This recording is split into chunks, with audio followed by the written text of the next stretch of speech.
आज की सास पार्ट 2। अब तक आपने सुना कि कावेरी जी अपनी तीनों बेटियों ईशा, मोहिनी और सुहाना की शादी 3 घर जमाई लड़कों के साथ करवा देती है। उन्हें लगता है कि ये लड़के शायद घर का कामकाज संभाल लेंगे, लेकिन उनके तीनों घर जमाई बहुत आलसी थे। वो नौकरी भी नहीं करते थे और बाहर का काम भी नहीं।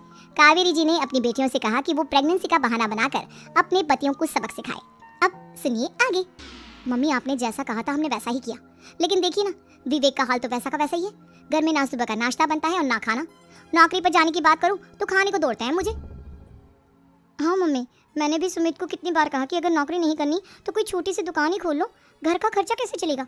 देखो दोपहर के 12 बजने आए और जनाब अभी तक सो रहे हैं। हाँ मम्मी, ईशा और सुहाना ठीक कहती हैं। अविनाश का भी यही हाल है। जब मैंने अपनी प्रेगनेंसी के बारे में कहा तो मुझसे कहने लगा, अरे दूसरी लड़कियां तो 9-9 महीने तक नौकरी करती है, बस डिलीवरी के टाइम छुट्टी लेती है। मोहिनी, तुम भी नौकरी करो। अब मुझे कहाँ नौकरी मिलेगी। मम्मी बताओ अब मैं क्या करूँ। हे भगवान, क्या सोचकर घर जमाई दामाद लाई थी मैं कि मेरी बेटियां मेरे पास रहेंगी और खुश रहेंगी, लेकिन इन आलसी दामादों ने तो हमारी जिंदगी को भी प्रॉब्लम में डाल दिया है। मैं तो कहती हूँ मम्मी, हम लोग वापस अपनी जॉब पर जाना शुरू कर देते हैं। बता देते हैं इन लोगों को कि हमने प्रेगनेंसी का बहाना किया है। नहीं नहीं बेटा, ऐसी गलती भी मत करना। अगर तुमने ऐसा किया तो इन तीनों की आदत और ख़राब हो जाएगी।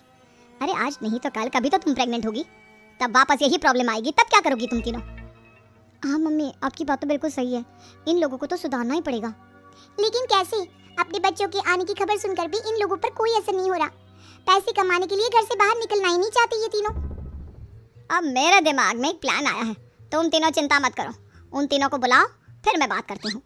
थोड़ी देर बाद कावेरी जी अपने तीनों दामादों को सामने बुलाकर अपनी बात कहना शुरू करती हैं।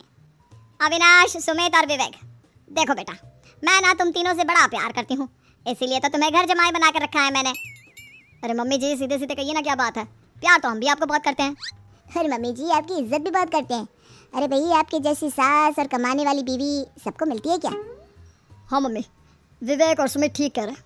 आपकी बेटी से शादी करके मेरी तो जिंदगी ही अच्छी हो गई है।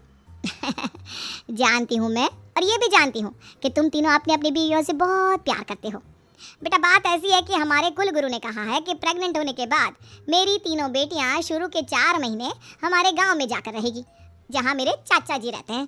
अरे लेकिन क्यों मम्मी, गांव में जाकर रहने की क्या जरूरत है इन तीनों को। वो क्या है ना बेटा, हमारे परिवार को एक श्राप है। अगर मेरी बेटियों ने यहाँ पर बच्चा पैदा करने की कोशिश की तो उनके बच्चों को कुछ भी हो सकता है। इसलिए अब से लेकर 4 महीने पूरे होने तक इन्हें गाँव वाले घर में रहना पड़ेगा। हाँ तो इसमें प्रॉब्लम क्या है मम्मी जी, हम भी वहाँ जाकर रहेंगे, पिकनिक मनाएंगे। अरे भाई बीवी जहाँ, हम भी वहाँ। हाँ यार, आइडिया तो बहुत अच्छा है। शहर की ज़िंदगी में रह रहकर परेशान हो चुके हैं, अब कुछ दिन गांव में बिताएंगे।